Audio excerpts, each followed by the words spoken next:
This news is brought to you by Navratan Jewellers, Chota Chowk, Nahan।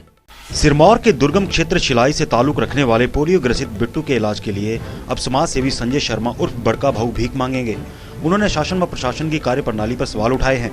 उन्होंने आरोप लगाया कि ना तो प्रशासन और ना ही जनप्रति बिट्टू के इलाज के लिए गंभीर है। डॉक्टर के मुताबिक यदि बिट्टू का सही समय पर इलाज होता तो पूर्ण रूप से ठीक हो जाता, लेकिन कोई उसकी मदद को नहीं आ रहा है। बता दें कि पोलियो ग्रसित बिट्टू की माता का कैंसर से जबकि पिता का टीबी की बीमारी से देहांत हो गया है। वहीं बिट्टू अपने एक भाई को भी खो चुका है। प्रेस वार्ता के माध्यम से सरकार तक ये संदेश पहुंचाना चाहा है कि 48 घंटे के अंदर अंदर या तो उसके इलाज के लिए पैसे की व्यवस्था करे या उसके इलाज की व्यवस्था करे, अन्यथा मजबूरी में टीम बड़का भाऊ को बिट्टू को साथ लेके भीख मांगनी शुरू करनी होगी।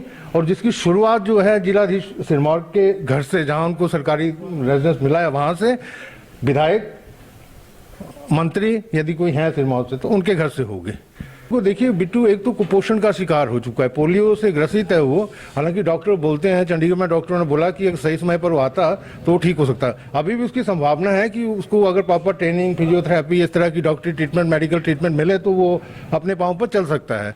लेकिन वो इलाज इतना महंगा है। चंडीगढ़ बड़े सरकारी जो सेंट्रल गवर्नमेंट रन करवा रही है, वहाँ पर हिमाचलियों के लिए एंट्री नहीं है, स्पेशली बोला भी गया। और जो प्राइवेट एनजीओज हैं जो चलाती हैं इस तरह के बच्चों के लिए, तो उनका जो खर्चा है वो टीम बड़का भाऊ की पहुंच से बहुत परे, लाखों में है इस बच्चे के लिए। वो हम लोग अपने दम पर तो कर नहीं पाएंगे, वो सरकार ही कर सकती है। तो सरकार अगर 48 घंटों के भीतर करती है मुख्यमंत्री महोदय, देन ठीक है, नहीं तो मजबूरन फिर वो भीख मांगने का कार्यक्रम शुरू किया जाएगा। देखिए, बिट्टू के माता पिता दोनों स्वर्ग सिधार चुके हैं। माता कैंसर के चलते स्वर्ग सिधार चुकी है और जो पिता थे वो टीबी के चलते स्वर्ग सिधार चुके हैं। एक अब घर में एक छोटा भाई है, वो भी किसी अभी ना जान मालूम कि कौन सी बीमारी से ग्रसित, लेकिन वो भी बीमारी से ग्रसित है। तो यही पारिवारिक स्थिति, 2 बहनें हैं जिनकी शादी हो गई है, तो उनके पति भी मेहनत मजदूरी करके अपना जो बच्चों का भरण पोषण कर रहे हैं।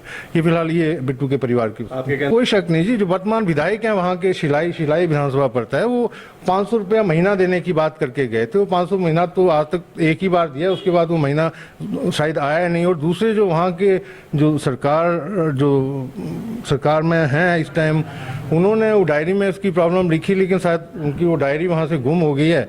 अब बिट्टू गुम हो गया। बिट्टू को बूथ तक तो पहुँचाया जाता है, मतलब ये बहुत नकारा नहीं है। वोट तो काम आ रहा है, कहीं ना कहीं काम आने के बावजूद आप उसके फंडामेंटल अधिकारों की रक्षा नहीं हो रही है, तो इस ब्लडी क्राइम। और मैं तो बोलता हूँ कि व्यवस्था के अगेंस्ट FIR होनी चाहिए इस तरह से। बिल्कुल, नेताओं की, सरकारों की, प्रशासन की बहुत बड़ी अनदेखी है। उनको नाक के नीचे उनके पास आंख है, कान है, नाक है, वो मात्र एक बस का पास तो बना के दे देते हैं बिट्टू को, लेकिन बिट्टू बस तक पहुंचेगा कैसे? उसकी व्यवस्था कौन करेगा? उसका इलाज कौन करवाएगा? ये व्यवस्था को जब से मेरा भी उस घर से रिश्ता जुड़ा, तब से क्या कहते हैं, मैंने भी इसको देखा। वो ऐसा को ऐसा था, जन्म से ही ऐसा है। इसका भाई भी जन्म से ऐसा ही था। उसकी तो रीढ़ की हड्डी भी नहीं थी।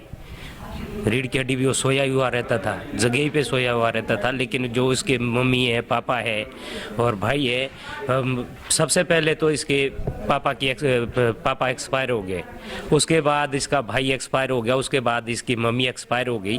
और उसके बाद क्या कहते हैं, जो इसका एक छोटा भाई है जो खुद भी उस बीमारी से ग्रसित है, और उसको भी बीमारी है कोई लगी हुई, और बीमारी लगी हुई, और उसकी भी कोई ट्रीटमेंट नहीं हो रही है। पर मेरे घर में रहता है, मैं अपने घर लेके जाता हूँ। पर मैं खुद भी गरीब आदमी हूँ, दिहाड़ी मजदूरी करता हूँ। दिहाड़ी मजदूरी करके अपना गुजारा चलाता हूँ, और मेरे पास चार बच्चे हैं। दिव्य हिमाचल टीवी के लिए नाहन से सूरत पुंडीर की रिपोर्ट।